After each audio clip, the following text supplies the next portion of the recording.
Ya, catatan kelam dunia asuransi di Indonesia nampaknya sudah sejak 10 tahun lalu mengalami carut-marut, yaitu permasalahan asuransi di Indonesia. Ini tidak lain dan tidak bukan rata-rata soal likuiditas, salah urus hingga menyebabkan gagal bayar.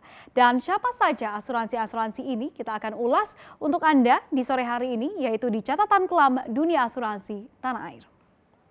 Kita ke slide yang pertama, ada Kresna Life yang menarik perhatian setelah kasus Jiwasraya yang menggemparkan Indonesia. Di mana Kresna Life ini mengalami gagal bayar dua produk asuransinya, yaitu Kresna Link Investa atau Kelita dan juga Protecto Investa Kresna. Dan menurut salah satu nasabah dari Kresna Life pada 20 Februari kemarin, ini Kresna memberikan surat untuk memperpanjang polis secara sepihak selama 6 bulan sampai dengan Agustus tahun ini. Tapi setelah itu pada 14 Mei, manfaat di stop, jadi dari 20 Mei ini sebetulnya manfaatnya masih ada begitu ya sampai Agustus tanpa sepengetahuan dari nasabah. Dari pemeriksaan Kresna Life, Otoritas Jasa Keuangan ini mengeluarkan sanksi yaitu berupa pembatasan kegiatan usaha atau PKU kepada Kresna Life yang dinilai ini telah melanggar ketentuan mengenai pelaksanaan rekomendasi atas hasil pemeriksaan sebelumnya. Di mana sanksi dikeluarkan melalui surat OJK nomor S342-NB2-2020 tanggal 3 Agustus 2020 yang disampaikan oleh Deputi Komisioner Humas dan juga Logistik OJK Anto Prabowo pada Jumat 14 Agustus 2020 lalu. Di mana menurut Anto setelah dikenakannya sanksi ini, asuransi Jiwa Kresna ini dilarang lagi melakukan kegiatan penutupan pertanggungan baru untuk seluruh lini usaha bagi perusahaan asuransi tersebut sejak tanggal 3 Agustus 2020 sampai dengan dipenuhinya rekomendasi hasil pemeriksaan OJK. Sebelumnya, OJK ini juga telah melakukan pemeriksaan untuk periode tahun 2019 yang dilakukan pada tanggal Februari 2020 lalu, di mana pada pemeriksaan itu OJK ini menemukan sejumlah pelanggaran yang telah dilakukan oleh Kresna Life khususnya pada produk Kelita. Dari pelanggaran itu OJK melakukan tindak pengawasan diantaranya ini mewajibkan Kresna Life begitu ya untuk membayar kembali klaim yang telah diajukan oleh pemegang polis. Dan selain itu OJK juga memerintahkan Kresna Life untuk menyusun rencana penyihatan keuangan yang memuat langkah penyihatan keuangan perusahaan, komitmen pemegang saham pengendali di mana pengendali ini mengatasi permasalahan Kresna Life dan rencana pembayaran klaim secara detailnya. Dan pada Februari 2020 lalu, OJK juga memerintahkan Kresna Life untuk menghentikan produk Kelita,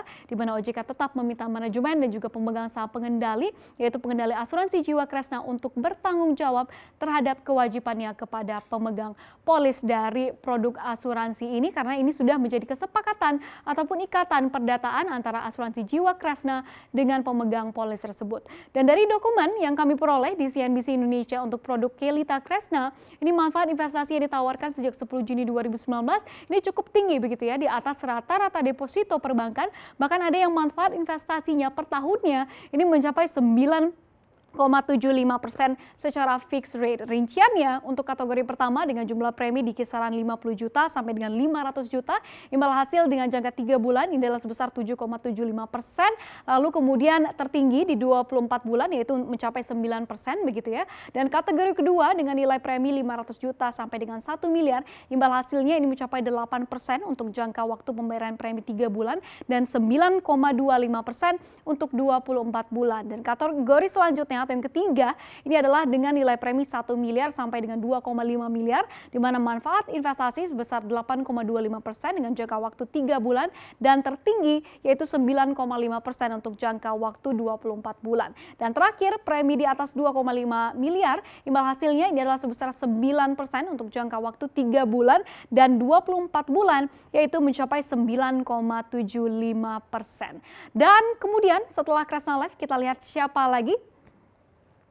Ya, apalagi kalau bukan Jiwasraya. Skandal Jiwasraya ini menjadi pemberitaan yang sangat ramai di media beberapa waktu lalu, di mana Jiwasraya ini pertama kali mengumumkan gagal bayar pada Oktober tahun 2018 lalu, di mana pada pengumuman tersebut Jiwasraya ini mengatakan tidak mampu untuk melunasi klaim polis nasabah yaitu sebesar 802 miliar rupiah. Lalu kemudian gagal bayar produk JS Savings Plans ini juga terus bertambah, di mana manajemen baru dari Jiwasraya ini juga menegaskan tidak tidak sanggup begitu ya untuk membayar polis US Saving Plan milik nasabah sebesar 12,4 triliun rupiah yang jatuh tempo Oktober hingga Desember 2019 kemarin. Tapi perseroan ini akan berupaya mengusahakan pengembalian dana polis tersebut pada nasabah yaitu di tahun 2020 ini. Di mana menurut Direktur Utama dari Jiwasraya Heksana Trisa Songko dalam rapat dengar pendapat dengan Komisi 6 DPR pada 16 Desember 2019 ini tentu tidak bisa begitu ya dikembalikan secepatnya sumbernya yaitu dari corporate action. Jadi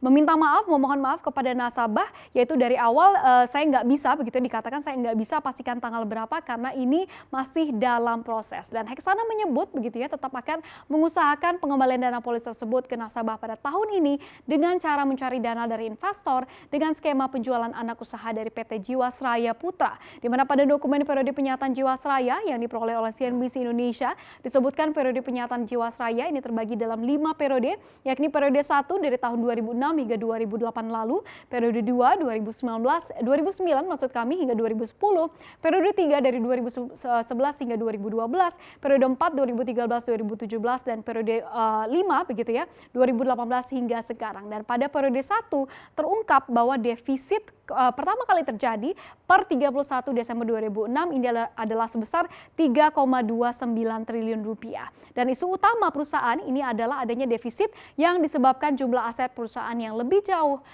rendah begitu ya dari kewajibannya pada tahun 2006 lalu dan diketahui defisit perusahaan ini menembus 3,29 triliun rupiah pada dokumen tersebut.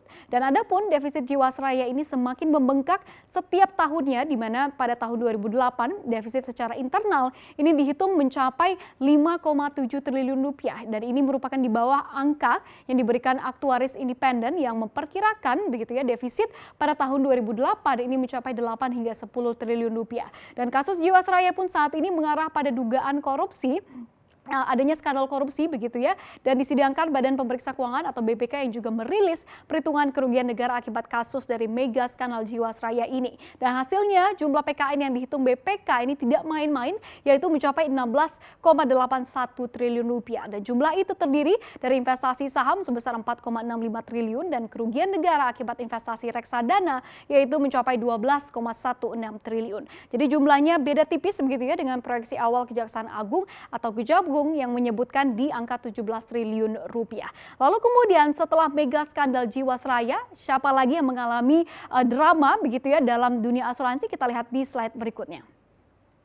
Ya, kasus gagal bayar perusahaan asuransi milik Grup Bakri ini pun terjadi pada produk Diamond Invasta yang berjenis unit link, asuransi dan juga investasi di mana produk tersebut ini mengalami yang namanya gagal bayar pada tahun 2008 lalu karena perusahaan terlalu agresif berinvestasi di pasar saham. Pada masa itu saham-saham berguguran jatuh karena krisis keuangan global yang dipicu oleh kasus subprime mortgage di Amerika Serikat.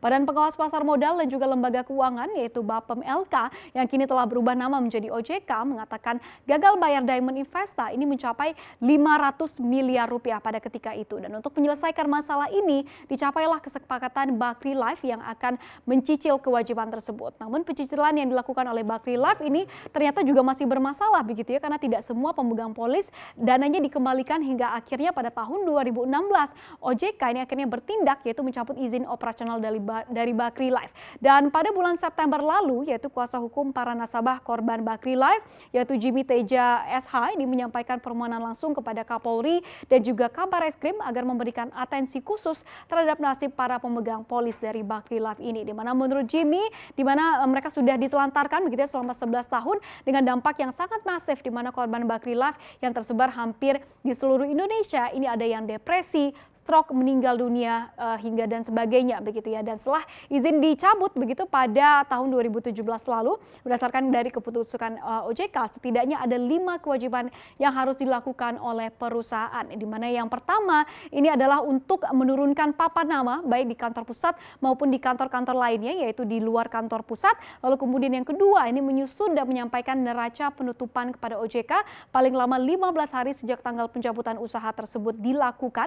Lalu kemudian yang ketiga ini adalah menyelenggarakan rapat umum pemegang saham paling lambat 30 hari sejak tanggal dicabutnya izin usaha untuk memutuskan pembubaran badan hukum Bakri Life serta membentuk tim likuidasi sebagaimana diatur dalam Undang-Undang Nomor 40 2014 tentang perasuransian dan juga Peraturan OJK Nomor 28 POJK 05 2015 tentang pemubaran likuidasi dan juga kepailitan perusahaan asuransi syariah, perusahaan reasuransi, dan perusahaan reasuransi syariah. Lalu kemudian yang keempat, ini adalah untuk menyelesaikan seluruh utang dan juga kewajiban yang dipunyai oleh Bakri Life. Dan yang kelima, untuk membubarkan dan juga melakukan likuidasi perusahaan sesuai dengan ketentuan peraturan perundang-undangan. Dan selanjutnya, kita lihat ada juga asuransi lainnya yang juga mengalami yang namanya gagal bayar, yaitu asuransi Bumi Asih Jaya, di mana OJK mencabut begitu ya izin usaha di bidang asuransi atas nama PT Asuransi Jiwa, yaitu Bumi Asih Jaya pada 18 Oktober 2013